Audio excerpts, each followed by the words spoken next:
Humanianity, a new religious call. Humanianity, religion for us all. Humanity, now we all can see. Humanity, how much better we can be.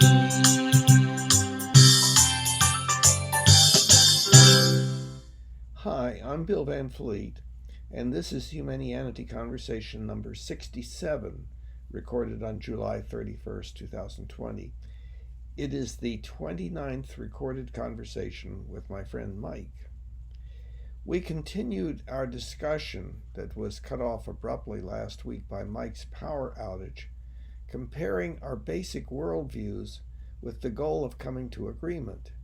We continued to look at Mike's phenomenological worldview with his contention that there is no basis for assuming that there is a reality that is different from one's subjective experience, and my contention that our ability to predict, correctly and incorrectly, is evidence for reality, that which exists independent of anyone's perceptions of it or beliefs about it.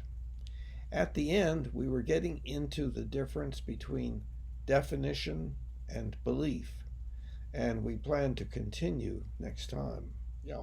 You want to start where we were or continue where we, I guess, start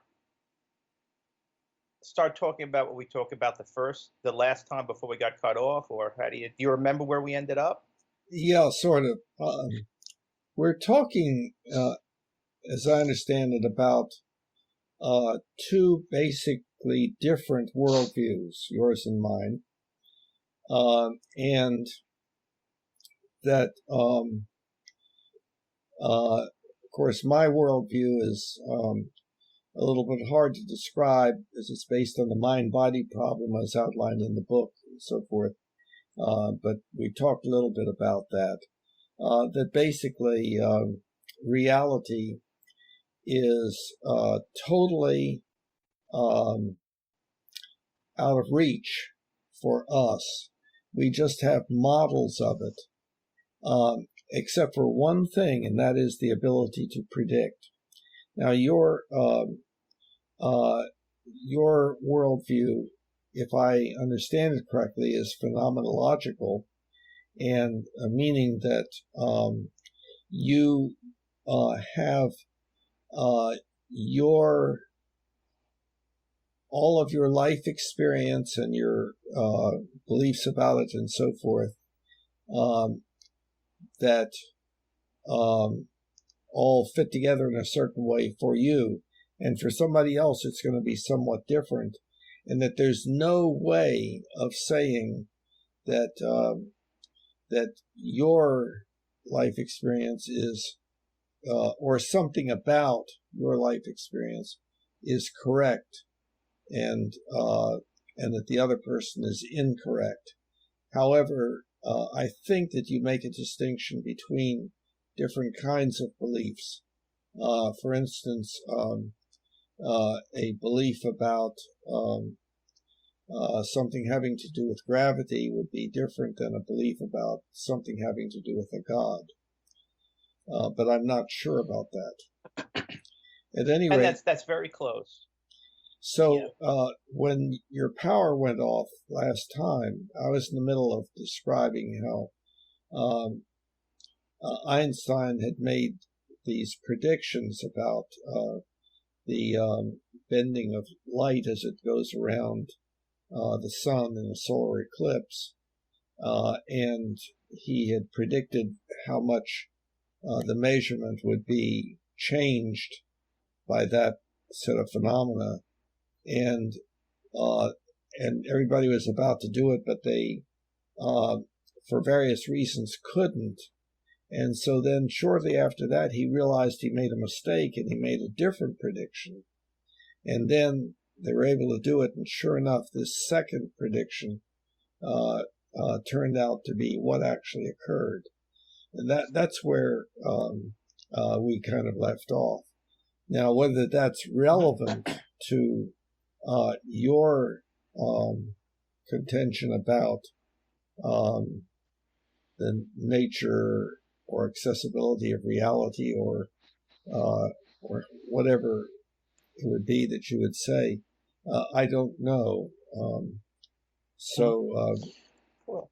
Okay, so let's continue there. I think that was a good synopsis. So yeah, I think where I differ on what you're saying is that, and I'll kind of walk you through. I think the idea that we could understand we can understand reality by using a model and a prediction, and then seeing if that prediction, how accurate that is simply an idea. And in order for that idea to be valid, it needs to be believed in. Now, I think the reason why... I'm sorry. Let me make sure. You're using a term idea and believe or belief, and I'm not sure whether we're talking about the same thing.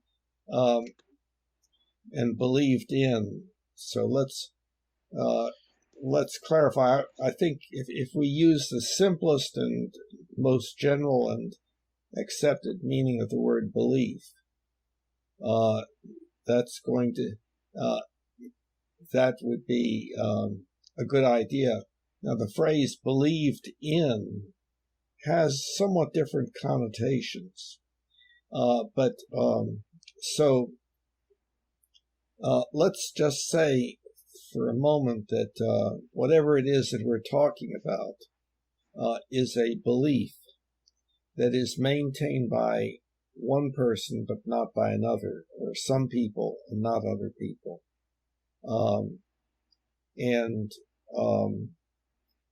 Now go back. I have a question about belief, though. Okay. Go back to belief. Yeah. That implies that in order for something to be a belief, some people have to believe in it and other people do not. Is that what you're saying?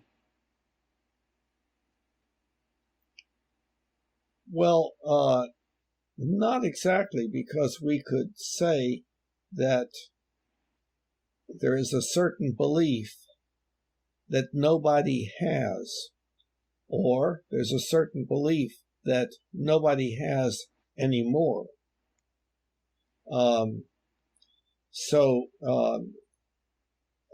Again, what a belief is we are saying that belief is a configuration of enhanced synaptic connections in the brain that is a model of something about the world. And so we gave as the simplest example, when you turn the steering wheel counterclockwise, it's because you have a belief that the car will turn to the left. And yet that belief does not have to be conscious, and also it does not have to be put into words. So a person can have a belief and the belief not be put into words. But if it is put into words, then the belief often is referred to as a proposition. So I believe that, and then what follows is a proposition.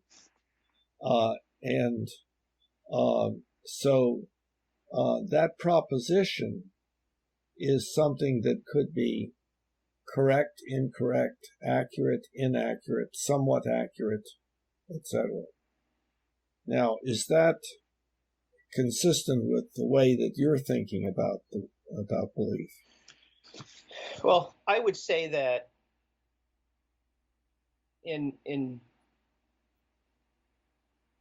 I think there's a difference between and we've talked about this before, the belief about turning the wheel and it going left, and a belief in God. Now, that being said, I don't know how relevant that is to what we're talking about, so let's leave that alone. But I just wanted to bring that up for a moment. Well, just for a moment, I would say that's on a continuum, perhaps more than one continuum, several continua. One has to do with whether it's conscious or not, and another has to do with whether it's put into words or not, modeled by sentences or not, and another would have to do with the amount of evidence in favor of the proposition. And there we get into the rules of evidence. Right. And I think there might even be some others, but I think what's relevant here to what we're talking about is, on the basis of what you're talking about, I think that it really supports my position in the sense that, from a certain point of view, everything is a belief. And that grounds my position in a phenomenological orientation towards understanding reality. Everything is a belief. Well, let's take this. What is from a person's experience, okay, from their subjective experience, okay, what is not a belief? An emotion, anger, or an itching, or hunger. So they're, in a certain sense, the sensations that they're getting from their body is not a belief, is what you're saying. That's right. It would be called a motivational state, or it would be called an emotion. Okay. Granted, I think the experience of that motivational state is what it is. I think when we start putting labels on it, that gets into a little bit of a belief. But but the important thing, I think, the difference here is that when I'm talking about reality and the subject of our discussion today, which is, I think, is how do we relate to reality, to what's out there? Okay, I would not categorize a motivational state to be what's out there. Okay, that's happening within our phenomenology. Oh, wait a minute. Wait.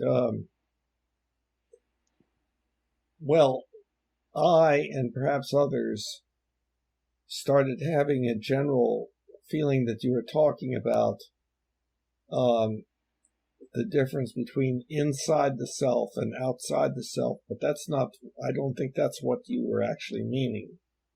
What do you mean by inside and outside self? Well, you were using the term out there.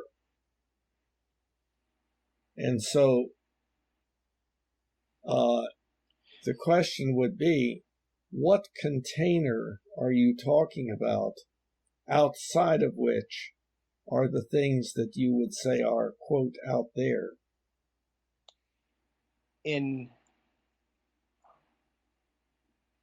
We're getting into an area where I'm tempted to use language that I don't, in this context, fully believe in, for the sake of us to have this conversation. When you say out there, okay,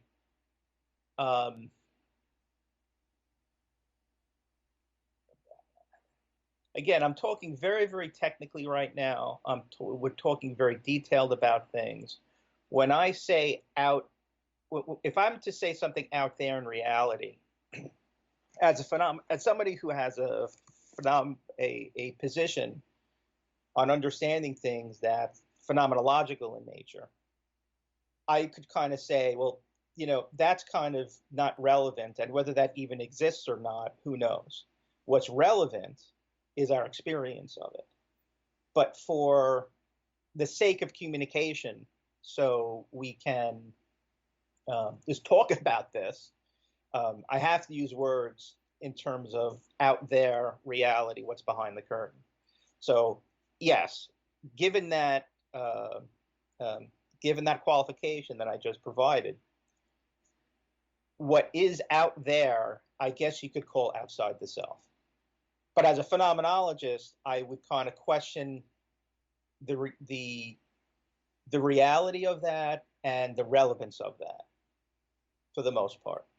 But that's something that we have, the distinction we have to make. So yes, I would say when I say what is out there, understanding what is out there, I would mean those things outside the self. So motivational states are inside the self. Thoughts are inside the self. Hunger cues, physical sensations are inside the self. So when I talk about belief, I would agree with you on what you just said. We're talking about things that are outside of the self. Well, there's a problem there in that you've introduced the concept of the self. Now, my impression is that you are using the word self to refer to not what is generally meant by the self, but subjective experience in general, the totality of your subjective experience. And that's using... What do you mean by that? What I mean in the book, the Mind-Body Problem book, available free on the website, put a plug in.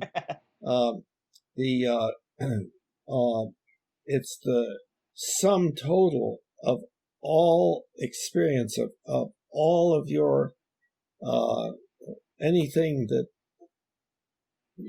your experience, and it's all you know. It's everything you know. By know, I mean experience. I'm using it very loosely there, so I'm not referring to belief with extra conviction or whatever the word know might mean under those circumstances. But so see, some of the problem here is the slipperiness of the labels we use. I was just going to make that point. I guess, look, if I'm going to take this position, I'm really going to take this position. So I'm just going to go for it here. Okay. I'm going to ask this question again. Mm-hmm. Okay. What else is there besides what's going on inside your head? Well, now what else is there? Now we have inside your head. And see, the problem there is that's jumping way ahead. It has to do with you had just used that you just used that phrase. No, I don't think so. I don't think I used. Maybe I thought you did. I don't think I used the word head. I grant that you probably didn't use the word head. So maybe we probably didn't. See, because so I forgot the word. I forgot the word that you had used exactly. The totality. Okay, you used the word totality of your experience. So what else is there besides the totality of your experience? Well, it kind of it depends so much on the discussion leading up to whatever we're saying or somebody is saying. In other words, I think that you and I have in mind the same thing when I use the term subjective model and you use the term inside the self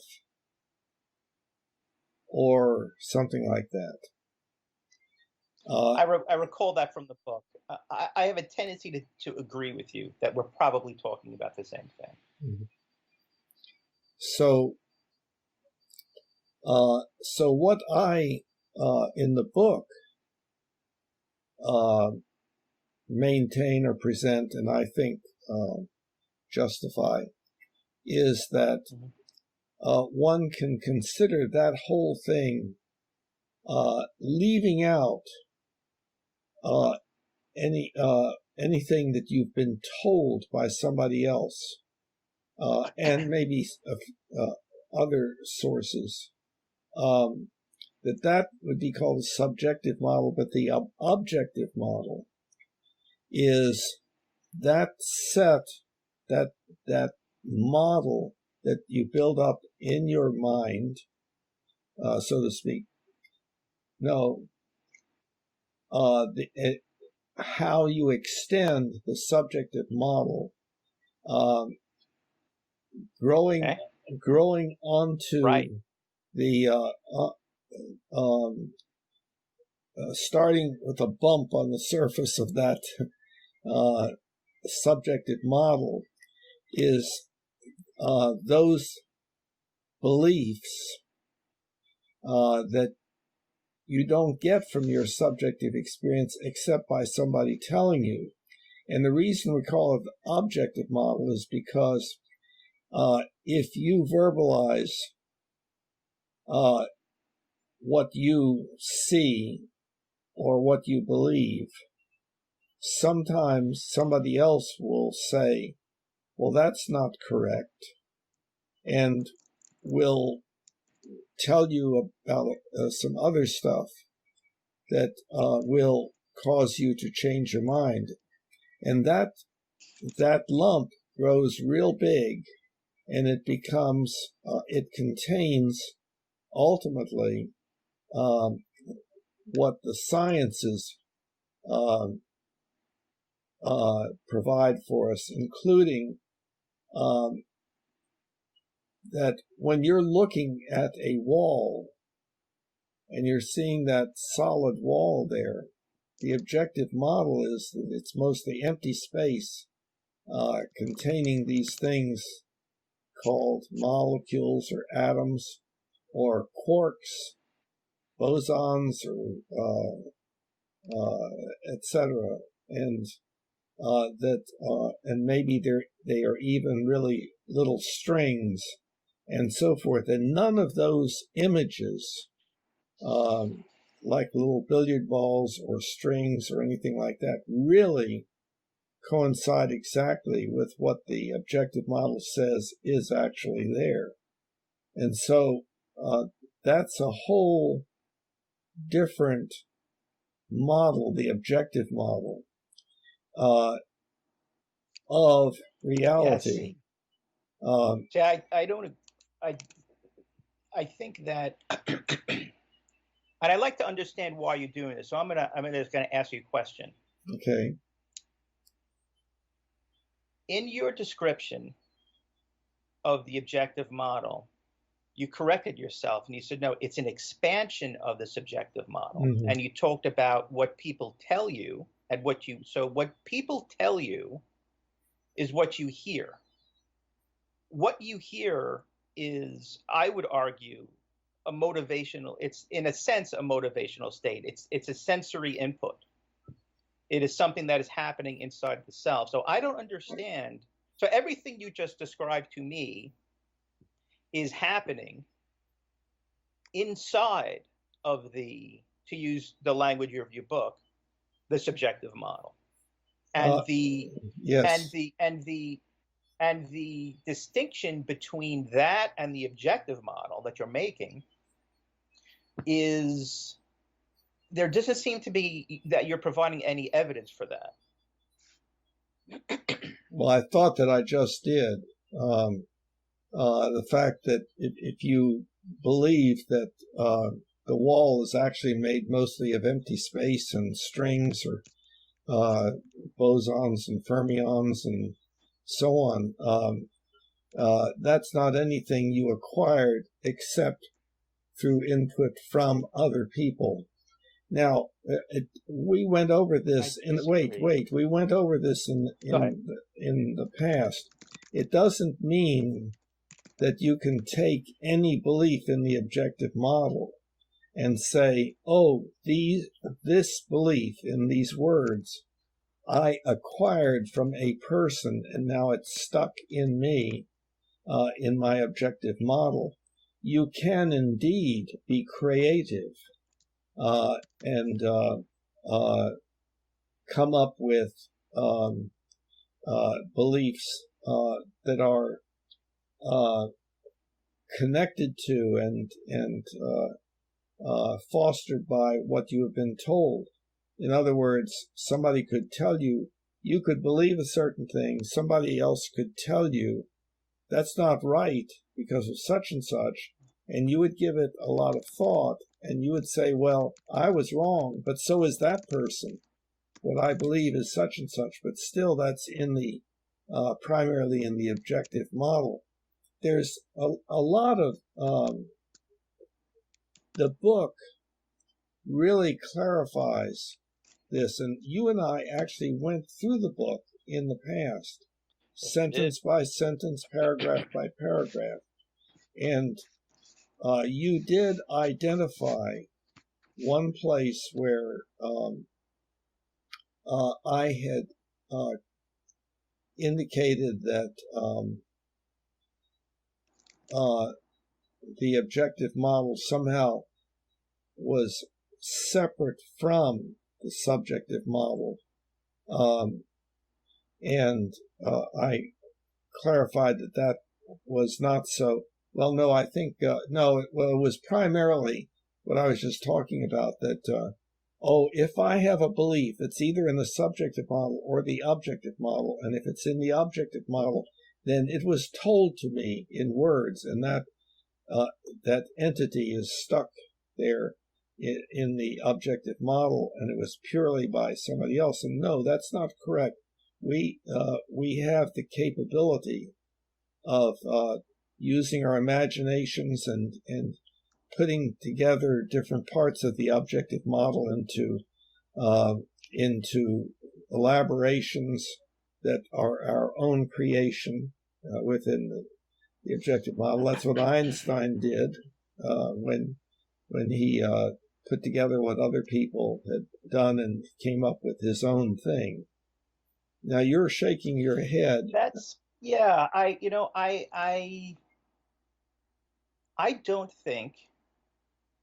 don't believe that is how we experience things phenomenologically. I don't. I'm going to use a little poetry here because I don't think there are words to describe this, so I'm just going to go do it. I have thoughts. I experience my thoughts. I experience my emotions. I experience what other people say. I experience what I read in the book. I experience bursts of creation, a creational inspiration. I experience inspiration.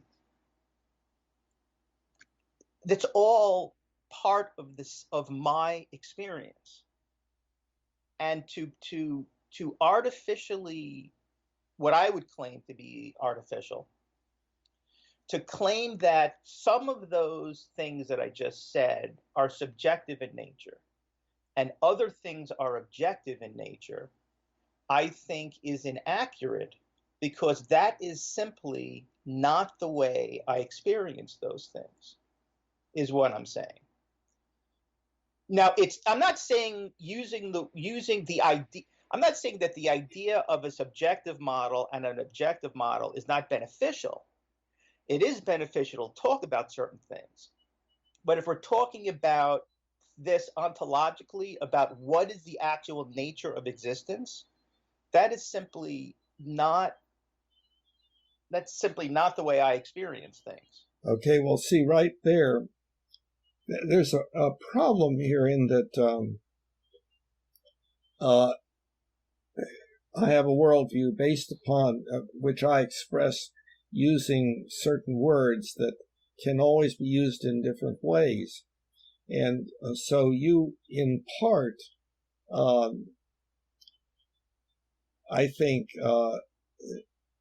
every now and then kind of put in your own terminology, and it results in the modeling that I do, like in the book, being destroyed, because the modeling that I do in the book is supposed to be comprehensive, But what happens is you're introducing these new items. Use the word I and so forth. See, I'm specific in terminology, like motivational state is is a state which, if put into words, would in English be a sentence that started with the word I want, or he wants, or they want. And so I want some food, or I want this sensation to stop, or I want to get up and walk, or I want to get a good education, or I want to understand the universe, or whatever. So the motivational state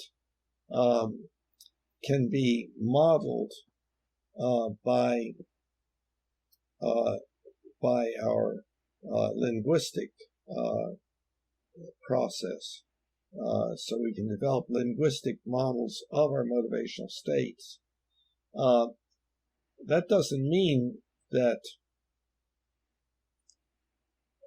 the universe or reality or everything that is, and so on, is actually neatly divided up into these categories. It's just a way of trying to make progress, and I think progress can be made. But all right, let me go ahead. I'm sorry, but you're done.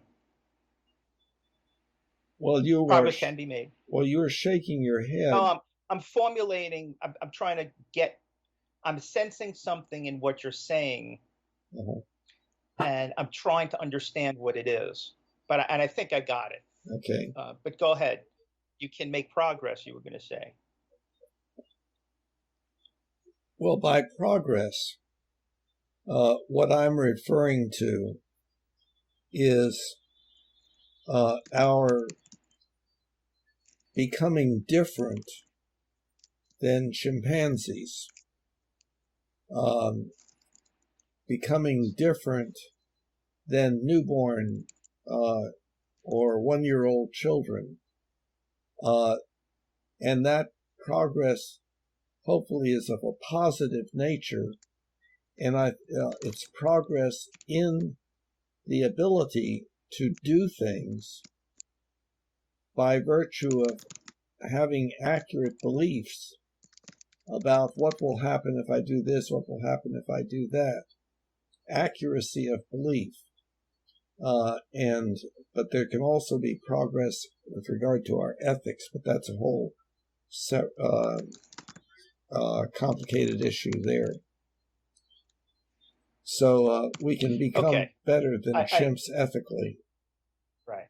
So there's I experience a consistent bias in your thinking and the presentation of these ideas. Okay. And this bias is an assumption that there is something behind the curtain. I'm open to exploring that idea, but you have to show it to be true. Okay, I can. And a lot of the ideas and how you formulate. Okay, go ahead. Again, for somebody who has not read the book, and to oversimplify, we have to clarify that what you're referring to is the metaphor or analogy of a contest where we humans are sitting in the audience, and there's a stage and there's a curtain, and it's there's a contest leader, and what we do is we present our idea of what reality is like, but it would be some part of reality. We're not talking about reality in general. Reality in general would be the whole space behind the curtain, and we're talking about one part. And so one person says, I think it is like such and such. Now, like such and such means it has to be something that that person has experienced in some way or imagined in some way. It can't be something totally unimaginable. But there is the recognition that in no way can that be the same thing as what is behind the curtain. And that goes back, we have to go back to the earlier chapter. We have two people looking at an object, a lamp or something, or a house. And this is a cartoon, and over the head of each individual is one of those balloons, and in it is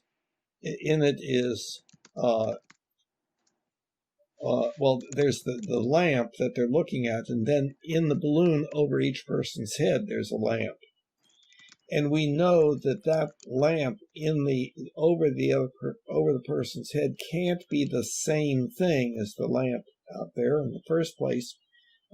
Each person's looking at it from a different perspective, but also the only way that they're getting that information, presumably, is light bouncing off the object, going into the eyes and going into the nervous system. And each time it's changed. And so what you get is the end result of a series of changes. And so that model that you end up having, your perception of or your beliefs about, is only a model. It is only a model of the lamp. It is not the lamp, and the lamp is stranger than anything we can imagine. So, if that lamp now is behind the curtain, but it's something else. Let's say it's not a lamp. Let's say it's another thing that the contestant has said. Okay, this item behind the curtain, we'll call it X, and you will tell me what X is like. And so the people in the audience will describe things that they've experienced that they think it might be like. And by like, all it means is that if the thing behind the curtain somehow is made of or configured by or arranged in a particular way such that the item that the person in the audience is presenting could be able to predict things about what would happen if I do this, that, or the other, with the object that they had, then if indeed they were able to use that to make predictions about the item, that's all that could be done. And so it's a hard concept to get across because it doesn't fit with normal thinking. It's not normal thinking. Well, I think that the only argument I've ever heard that potentially holds a candle to, let me change that. The only argument I've ever heard that has the potential to knock out the extreme skepticism about what's behind the curtain and if the curtain actually exists is some of Locke's work philosophically. But his, my understanding of John Locke, when he talks about the level of skepticism that I'm talking about epistemologically, about how do we know anything, he just kind of, in my opinion, he really just kind of dodged the question. He just kind of said, well, having the degree of skepticism that I have is just simply not practical. And he gives some very unconvincing proofs that there is something behind the curtain. For example, touching fire. Well, clearly it burns, and it burns everybody, and everybody does the same thing, so we can make a whole lot of assumptions. I don't find any of those particularly convincing. I've never heard an argument that can prove with sufficient evidence. I'm not even talking about like proving like a mathematical proof. But I'm talking about, not in my opinion. Well, then A prediction of a model, and that prediction working out, is not satisfactory proof of that what you thought is happening behind the curtain is in any way accurate at all. It still happens within your phenomenology. It's still subjective. It's an expansion of the subjective model. Well, but wait a minute.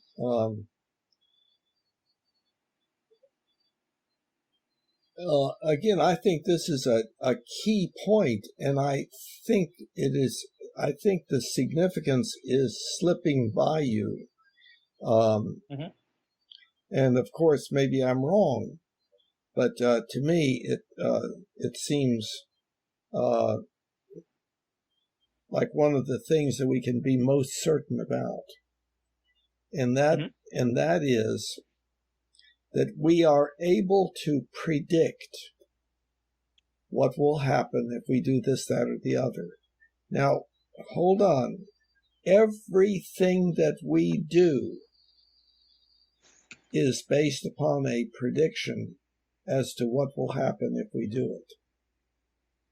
You need to explain what you mean by certain. Certain? Yeah. The word certain? High degree of probability. A high degree of probability that what? Whatever it is. In what you just said, that it sounds like what you're saying is, if the prediction proves to be, if the prediction comes to fruition, then that gives us a level of certainty about what's behind the curtain. Well, I'm not talking about that. I'm not talking. So that's why I say certainty about what. I'm not talking about the specific instance. I'm talking of a particular prediction. I'm talking about the ability to predict itself. The ability to predict means also the ability to predict incorrectly. In other words, there is a difference between a correct prediction and an incorrect prediction. And that is the evidence for there being something behind the curtain. Otherwise, if we could predict nothing,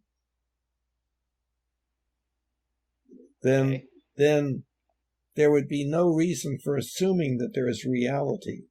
There would just be your subjective experience. But it is. Can you wait? Let me process that for a minute. The ability to predict. You're saying, I think, you're saying the ability to predict presupposes the existence of something out there, of something behind the curtain. Because if we didn't have the ability, because it's almost what is required, that you can't predict, you would be unable to predict anything if there wasn't something behind the curtain. The act of predicting wouldn't exist. Is that what you're saying? It would be impossible. We would not be in existence or living or anything. Well, I don't. I suppose I don't see. it could be that the only thing that exists is just everything that you're experiencing at this moment. But yeah, I don't see how that's necessarily true. What? How is it necessarily true that in order for me to predict something, that in order for me to be able to predict, in order for me to undergo the act of predicting something, that there has to be something behind the curtain? I don't get that. We can never experience what's behind the curtain. So No, if we're right, never right, going to be right. able to access it, then its existence is not necessary No, that's not correct. to the act of predicting. The Why? Well, we're still dealing with the issue of a model, and so real quick,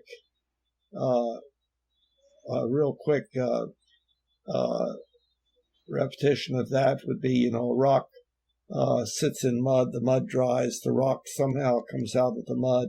The surface of the rock is a model of the surface of the mud. The surface of the mud is a model of the surface of the rock. And all that means is that with one, you can predict something about the other.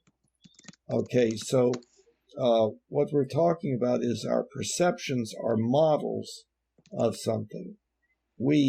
Our perception of the lamp is a model, a mental model, let's say, of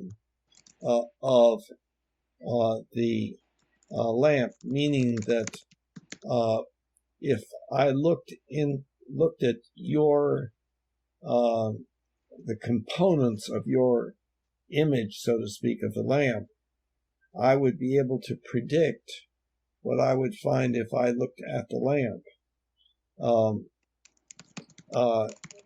Or your beliefs about the lamp, if they were accurate.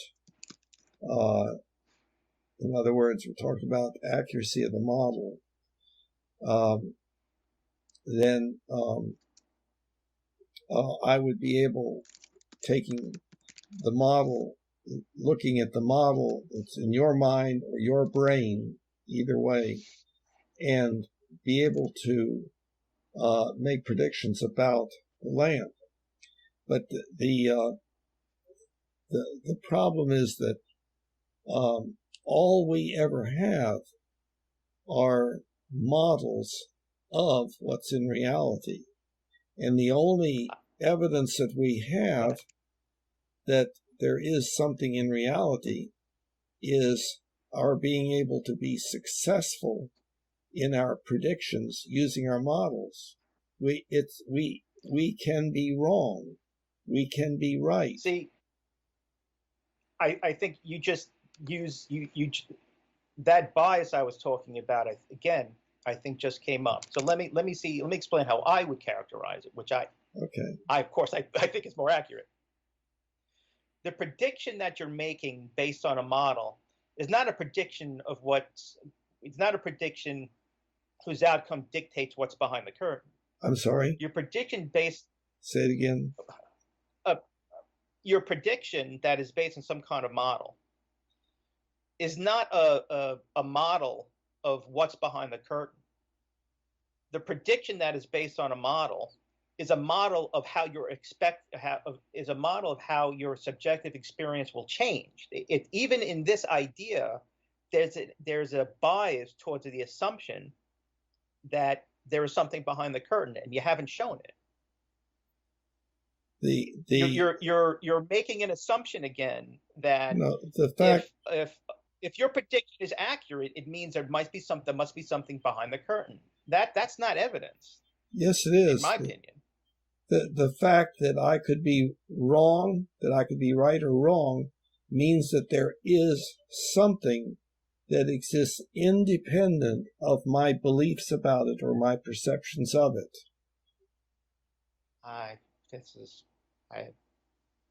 But I see it completely. Again, want to preface, I am holding a phenomenological position. And one of the reasons I'm doing this is what I hope to do is to show the strength of it. So I'm not going to be changing orientations to help us communicate. Mm-hmm. So I'm going to really maintaining a strong phenomenological basis here. Okay. So that's absolutely, I don't think what's happening at all. What's happening is that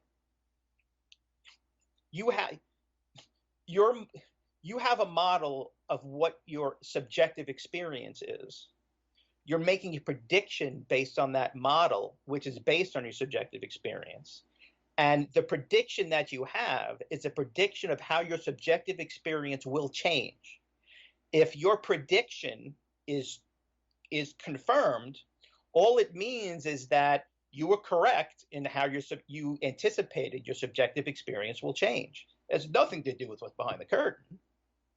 But that hasn't been proven in that. Hasn't been shown. But all the time, we know that we can be right or wrong. If you're wrong in that situation, then it just shows that how you predicted your subjective experience would change was not true. It's still happening in your subjective mind. Not true. That was inaccurate. Inaccurate. Right. That's exactly it. That is the point. But your subjective experience was your prediction of how your subjective experience would change is what's inaccurate. It's not a model of reality. It's not a model of what's behind the curtain. It is based upon an inaccurate model of reality that leads to an inaccurate prediction. Prove that. Don't even prove that. Present an argument that is somewhat strong to support that idea, that when you are making a prediction based on a model, that model is really based on some kind of loose interpretation of what's really behind the curtain. If that's your premise, then show that to be true. I don't think you can. I think it's inherent in the concept of prediction, that it's inherent in the concept of being able to make a mistake. In other words, how? Well, let's say I believe that Harris Teeter is just around the corner to the right. Okay. And I go there and turn the corner. No Harris Teeter. I was wrong. So, in reality, Harris Teeter was not to the right around the corner. That's what we mean by reality. But you're making an assumption that your initial premise that Harris Teeter was around the corner is actually what's behind the curtain. That's not. No. You're not. You can't. No. You're not experiencing that. That is just in your subjective experience. No. My subjective experience is something different than reality. And my subjective experience can be accurate or inaccurate. But the fact that it can be inaccurate or accurate means that there's something that is not dependent upon my subjective experience. I can show how that's not true. Go ahead. You can show that with I anticipate being angry about something. It turns out I'm not angry. That I'm, I think that when my dog Zeus dies, I'm going to be, I'm going to want to kill myself. I'm going to be so depressed. And then when he dies, maybe I'm upset, but I'm not that upset. So that is a prediction completely based on a motivational state that can be right or wrong. That doesn't require reality at all. Does it require what's behind the curtain? In a similar way, It I think you're does. making an assumption. You're Well, making an assumption here that what you are modeling, I think you're making an assumption incorrectly that what you're modeling has something to do with what's behind the curtain. It's some model of what's behind the curtain. You don't yes. know that. You're assuming that. No, the reason I'm assuming it is because the model can either be correct or incorrect. In other words, what do we mean by reality? Now, I understand that people have all sorts of different meanings of the word reality. What's real for you may not be real for me, and so on. I'm talking about the original, basic, main idea of reality, and that is that which exists or is true, independent of anyone's beliefs about it or perceptions of it. Okay, hold that thought. Okay. There's a bias there. Okay.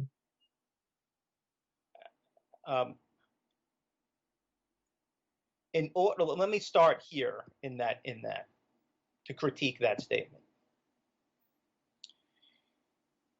You are implicitly assuming, without providing sufficient evidence, that something exists that is not your subjective experience. And now you haven't done that yet. So it's hard as a phenomenologist to overlook that assumption. I'm open to hearing an argument for it. Believe me, I'm really open to hearing an argument for it. Well, I've been But giving the argument. I don't hear it. I've been But giving that's the. it's almost like you're affirming the consequent, or you're using circular reasoning. You're making an assumption, basing a line of reasoning on that assumption, and then stating, well, this line of reasoning is proving the assumption. You can't base an argument on an assumption and then use the outcome of that argument to prove the assumption, because the argument is based on the assumption. I'm not following that, and rather than assumption, I think I would use definition. Reality is that which exists independent of my beliefs about it, your beliefs about it, anybody's beliefs about it. And therefore, anybody's perceptions or beliefs about it can be either correct or incorrect or partially correct. And if that were not true, if one were always right, then there wouldn't be any way of saying that there was some reality. The idea of reality is that you can be wrong, and that there's the goal of becoming increasingly correct. It seems to me like it is a very basic idea.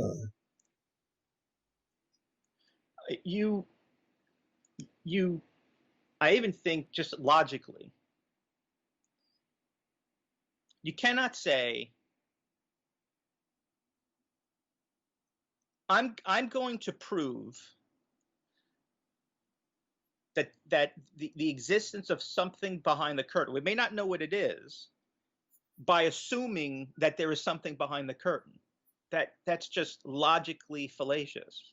That's a non sequitur. You can't do that. I don't think I did that. Well, I think you are, and that's my point. I think when you're saying, let me explain. When you're saying that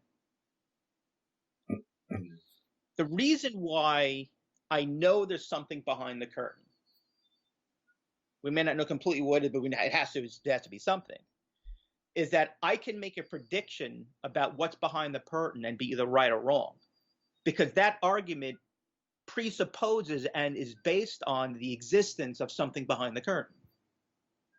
It's like I think it's called, it's either affirming the consequent or circular reasoning. It's probably affirming I'm not sure what the logical fallacy is, but I know you can't do it. You can't. It's almost similar to the fallacy of dunking a witch. You're going to assume that a witch. Let me see if I get this right. You assume that if the witch sinks, Mm-hmm. you can assume that if the witch floats. No, I think it's that you assume that the witch, if the witch if the witch floats, then right, what? Not a witch. If the person floats, they're not a witch. Right. Yeah. And then so you either are a witch or you're dead. Well, the problem is you can't. You're basing that whole argument on the assumption that you're trying to prove. No, You're doing the same thing here. I understand that, but I don't agree that I'm doing the same thing. There again, we are defining reality as that which exists independent of your perceptions of it or your beliefs about it. That's an assumption from a phenomenological No, point of view. That's an assumption. That's a definition. That's a definition. That definition is based on assumption, an assumption. And if you're going to use that definition in any kind of logical proof, that assumption becomes an issue. That's a definition, and you may be right that there is an assumption made in the definition. I'm not sure about that, but if that is so, then that is a fact that cannot be overcome in anything. In anything. However, now wait a minute though. Again, all I'm saying is that you can be right or wrong.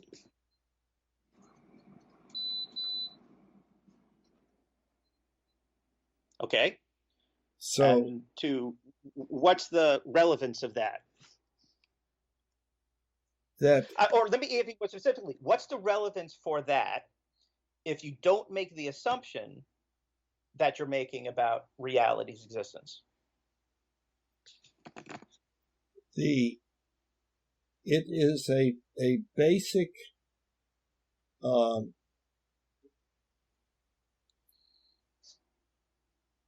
Axiom? basic idea.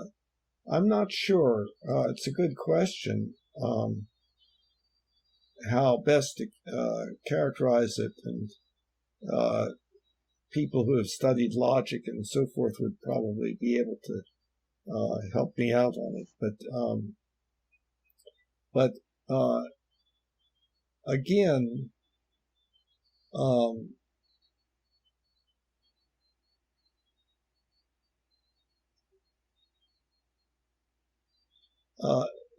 let me try. This is not a highly accurate thing or conclusive, but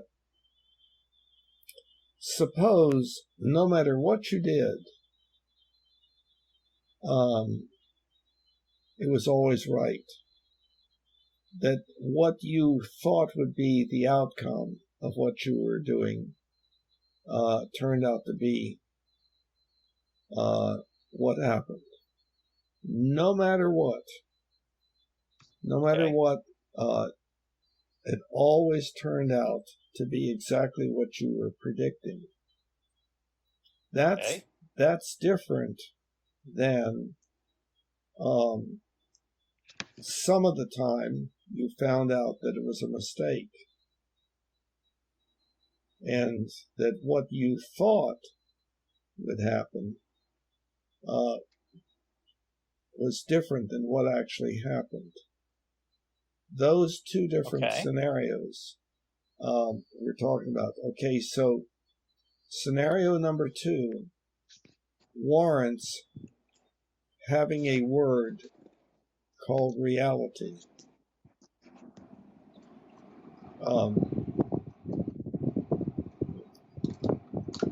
Go ahead. Sorry, it's getting cold in here. I'm turning the air conditioner up. Go ahead. I wanted to wait until you could fully pay requires the attention. use of reality. Okay. No, I no, got it. no, no. I don't think so. If I can repeat, Yeah. If everything always happened exactly the way you thought it would happen, you never ever made a mistake about anything, then there would be no reason to assume that there was anything else other than that subjective experience that we're talking about. But on the other hand, if you do things expecting such and such, and that doesn't happen, you get something else, then that means that you were inaccurate in your prediction.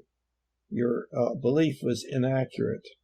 And that means that there is the possibility of an accurate belief.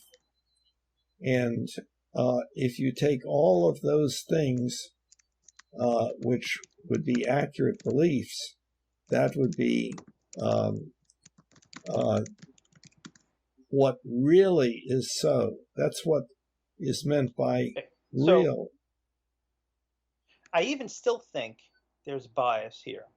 Okay. Why does inaccurate beliefs necessitate something other than subjective experience? You experience the inaccuracy of your beliefs subjectively within your subjective experience. Yeah. This is the phenomenologist's point. But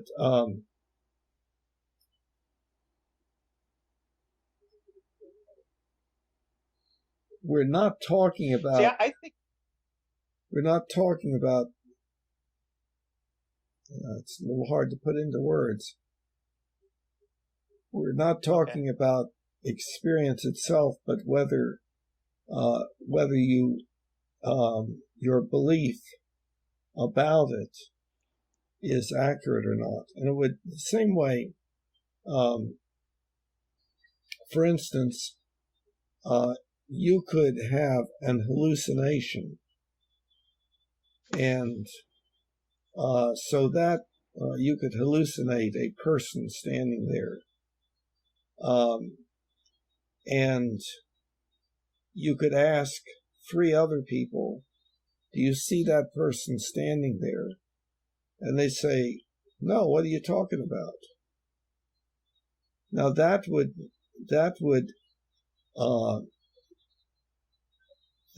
warrant your saying, well, it must be an hallucination. There would be other possibilities. The 3 people could be in collusion and lying or something like that. Another possibility is that it would not be a hallucination but a dream, and so on. But the reason why the person would question whether it's a hallucination is because of their subjective belief in the accuracy of what they're hearing versus what they're seeing. See, this is my point. And I understand, I think, why you're having this bias. I have this bias. You can't, and I think this is the point of Locke, to kind of question things phenomenologically to the degree I am, it's just simply not practical because there's no way of living other than making these assumptions. You can't exist. Now, so I accept that argument as an argument of, well, something we can never figure out, so let's just overlook it. But that's as far as I'm willing to go when it comes to a proof that, or real strong evidence that there is something behind a curtain. You just can't do it. And I think I the worry. best we can say is that, yes, we don't. I think the best that we can say is you're right. It's ambiguous. We can't be certain, but that's the nature of human existence, and it's what we have to deal with. We'll never know. I worry about your continuing to use the metaphor of behind the curtain, because that metaphor includes a whole bunch of stuff, and if you just take a part of it, then that can be used in ways that are not consistent with the original metaphor. But so again,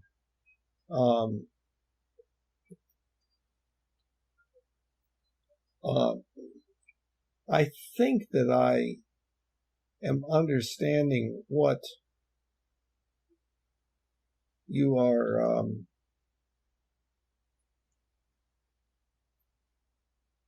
trying to maintain, but no, I guess I can't really, I can't get my head around it, so to speak, to use a metaphor. It took me like 2 years to get my head around it. Yeah. Also, okay, it's hard for me also. But the very basic idea is you can be right or wrong. And that is with regard to your beliefs, your perceptions. So your beliefs, your perceptions can be right or wrong. Now, to say that... Could you define what right or wrong means? Yeah, I was about to comment on that. That's, again, it means that essentially one thing, that your prediction, based upon it, using it, turns out to be what actually happens or not. Okay, that seems to be, that seems to be your subjective belief on the definition and what that means. Now, wait a minute. See, this is, wait a minute. This is my point. Wait, now, belief about definition. A definition is not a belief. It is a label. Well, it's a label that you believe in. No, it's a label. It's a label that you believe is true. No, it's a label that you use. Okay. So hold on. Okay, hold on. Wait, Tom. We have to address this. We really need to address this. Right. Let me try. Here, let me try. Okay. Let me Go try. ahead. You're on a safari, and this animal comes wandering past, and it's one that you have never seen before, nor has anybody else. And you're going to want to study it. So what you do as a tool, you develop a label for it. You call it something.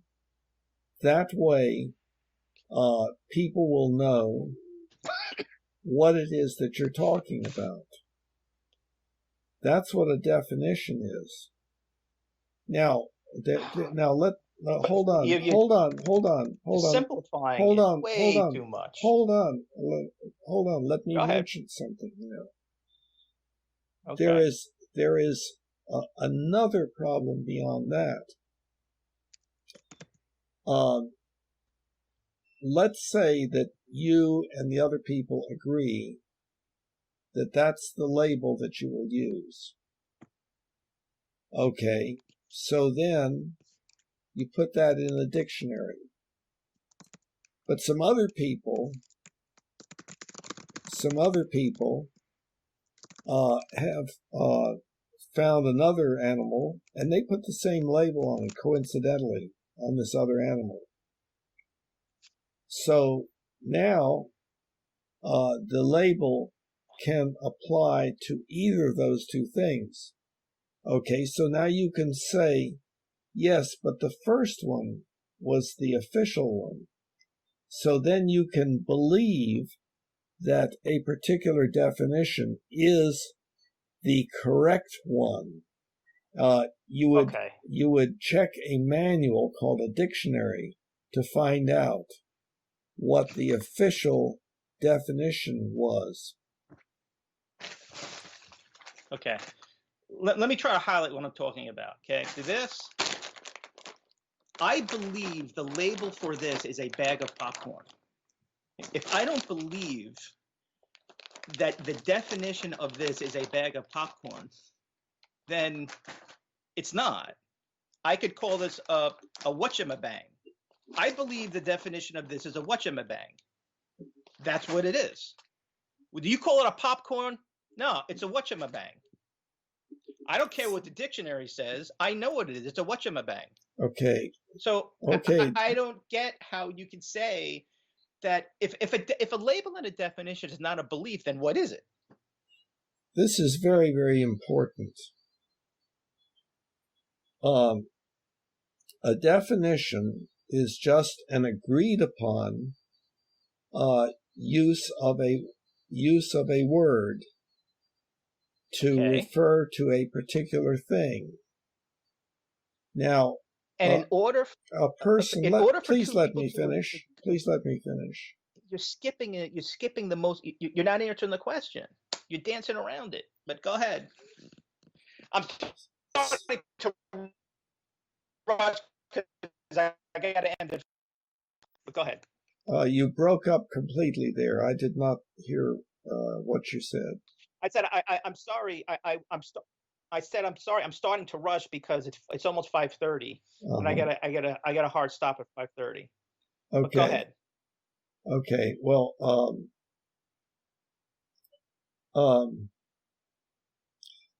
so again, this is very important. The definition is not a belief.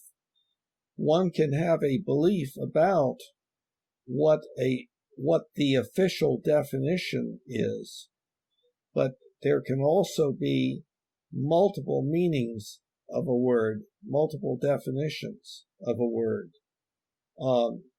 But what one does, hopefully and usually, is to say, for the purposes of this discussion, let label X refer to object Y.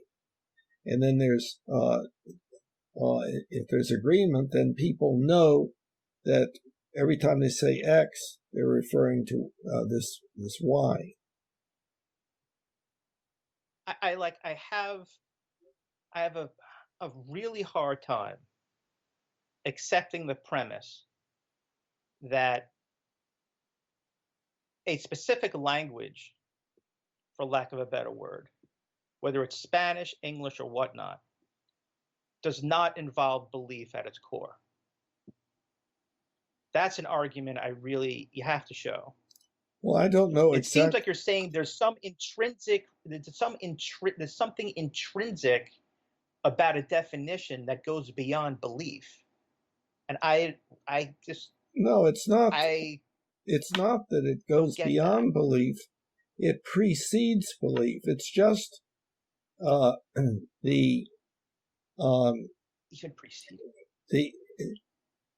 what we do is we use a symbol to stand for something in our minds, let's say. So I use the word horse, and if you and I agree to use that word for that particular thing, then the definition will be of use. Then we can express beliefs. I believe that the horse is alive.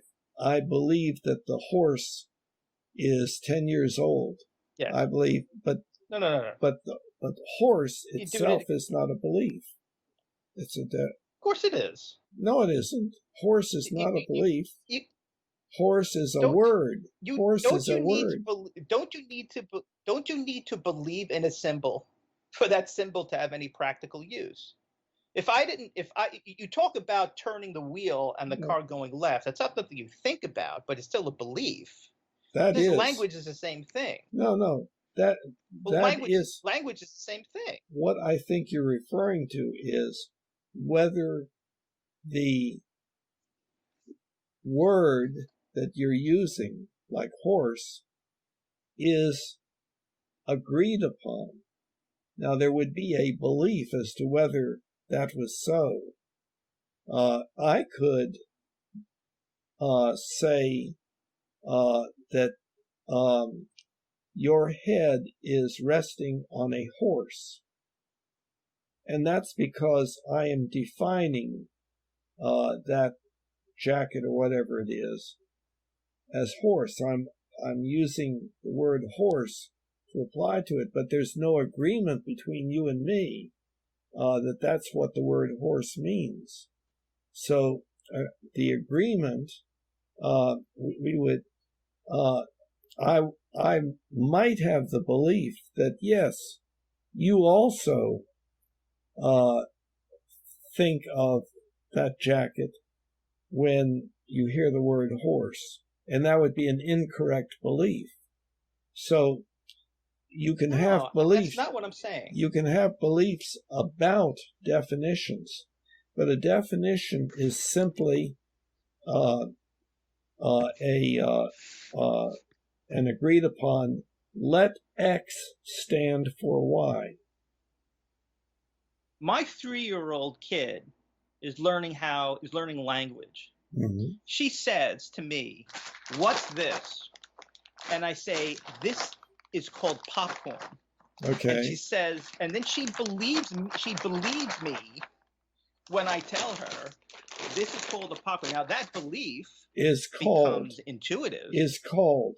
Yeah. Let's back up. That's right. Okay. Let's back up. See, yes, that's right. That is a belief that people have defined that as bag of popcorn. Yes, that there is, but the definition that's what I meant. Itself is not a belief. That's a distinction that you're not making, I think. That this is a very, very important breakdown in communication that we're having. People say, she asks me, "What is this?" And I say, "This is called popcorn." And she says, "What's popcorn?" Wait a minute. And I look up in the dictionary and I called. Let me finish. And I read. Let me finish. And I read to her this is what she asked me. She has a follow-up question. What's popcorn? And then I read from the dictionary that popcorn is X, Y, and Z. She has a belief that what I just told her is accurate. And the belief has to do with what people have agreed upon. But that doesn't mean, in other words, okay, you could call it an incorrect thing. You could give it a label that nobody else would give it. And if she believed you, she would have an inaccurate belief. But I think you're not making the distinction between the definition itself. Wait, listen for a minute. You're not making the distinction between the definition of something and whether that definition in it. You blanked me out and substituted your own thoughts. Can you let me try to get you through the whole sentence here? Sure, go ahead. Yeah. Okay. There's a definition of a word, meaning an agreed upon use of that word. And then there's a belief about whether indeed that is the agreed upon use of the word. Agreed upon. In other words, please try to get this. The belief has to do with whether there is agreement or not.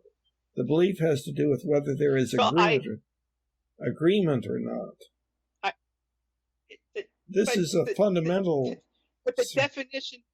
No, Bill, I understand what you're saying. You're taking this orientation that I don't understand it. I understand it. I don't agree. You're using the word agreement within the definition. How you're defining the word definition? You're actually using the word agreement, Yes. and then you're saying agreement is to get agreement on something. It requires beliefs. So no, I don't. I understand what you're saying. I don't agree.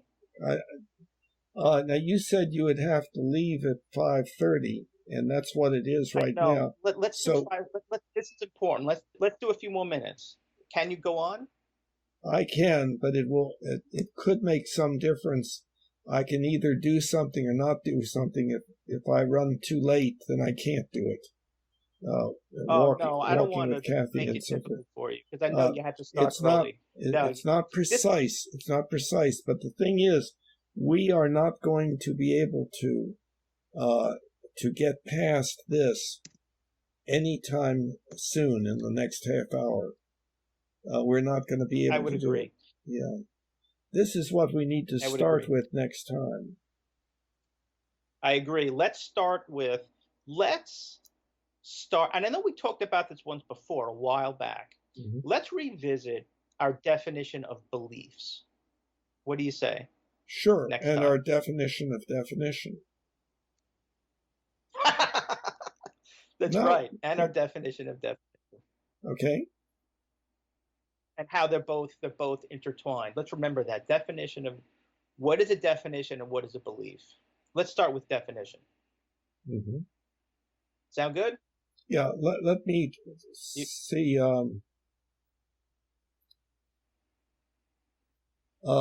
Mathematically, we could say let A equal X. And we could say let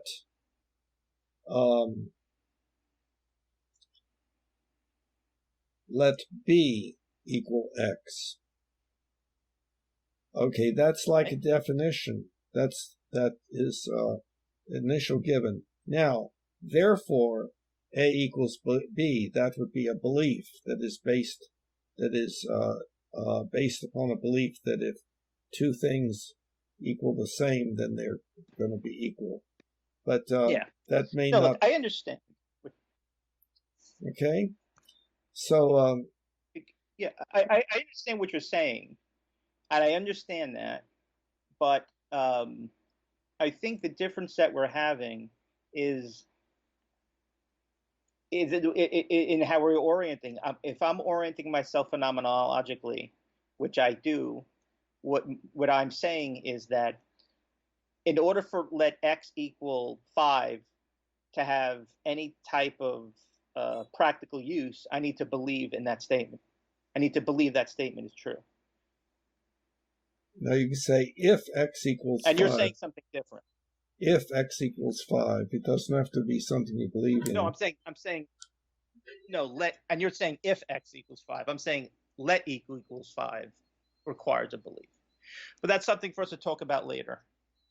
Yeah, it has to do with the issue of agreement. Yeah. Okay, well that sounds good. So we yeah. Maybe there's people. Do you want to do it a little earlier next time? You know what part of the problem here, Bill, is? What? There's a delay. My internet's very slow today for some reason, and you're kind of cutting out, and I think you're done talking. Oh. You keep stopping. Sorry about that. I don't mean to over talk over you. Oh, well, were you going to say something? I understand. Well, we could maybe start earlier. I don't know. It would depend upon the day. But it does make a difference as to whether I can stop at 5:30 or shortly thereafter, or whether we go longer. So. Okay. So we'll play it by ear then? Okay. Okay, then. We'll play it by year. Okay, next Okay, Friday. Next Friday All at right. 4. Next Friday at 4. Yeah, and if we can next Friday at 4, and if I could make it earlier, which I probably can, maybe we'll start at 3:30. Yeah, but you'd need to let me know early. Okay, I'll let you know the day before if I can make it. Okay. Okay. All right, have a good one. Thank Take you. care, Bill. You too. Bye-bye. Thanks. Bye-bye. Humanity, now we all can see. Humanity, how much better we can